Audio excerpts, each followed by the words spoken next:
Hey guys, Matt from Public Whitetail here, and we're going to try and tape another episode.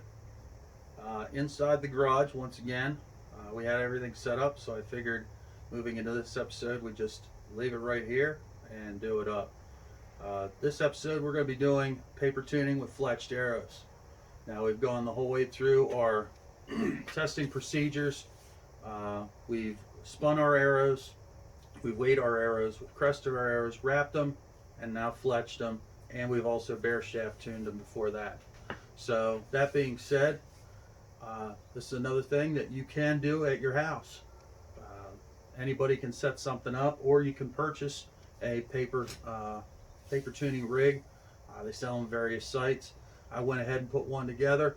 It's a little flexible, but it was a little cheaper and suited my budget and still serves the same purpose. So we're going to go ahead. We should be pretty close as we did bare shaft tune, but like I said in our fletching video, these are longer vanes, so longer than the 1.5 or 2 inch blazer vanes that I've been running for the last couple of years. Even when I went to 6 fletch as well, when I experimented with that at the longer ranges and such, but I wanted to go ahead and try out the 4-inch vanes, and we're going to see how they steer.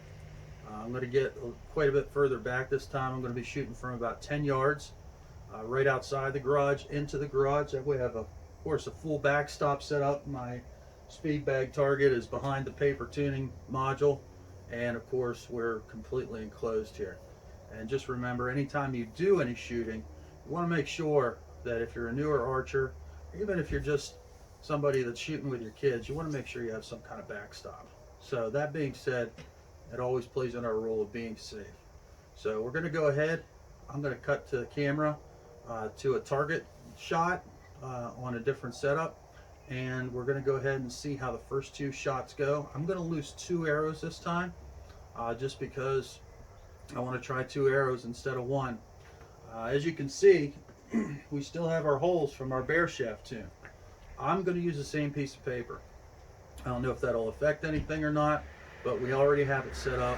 We know that the paper's taut enough, and we know we're dialed in pretty good. So it'll also give me a little bit of a point of reference as we're shooting at a bare piece of paper. There's no markings or anything on it, so I don't want to write anything on it and push anything around. So that being said, let's get to shooting.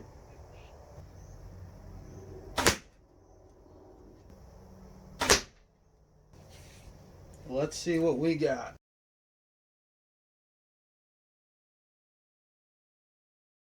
Okay, ladies and gentlemen, you have the results right there. From taking the arrows through our basic testing processes, starting off with a bare shaft tune, moving through our fletching procedure, taking our time, going nice and steady, not too fast, but paying attention to details. We threw 2 arrows with fletches after all that and came out with a near perfect result.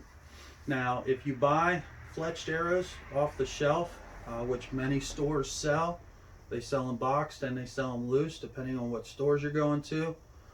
This process may take a little bit longer for you if you don't fletch your arrows at the house.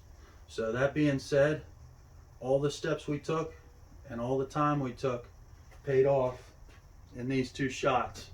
So at 10 yards right now, I'm feeling pretty good. Let me know if you have any other tips. Didn't want to drag this video out too long because we explained most of our process in our bare shaft tune video, but I did want to give an update what we came up with after our fletching and our bare shaft tuning videos this week. So till next time, stay safe, stay legal, stay hydrated.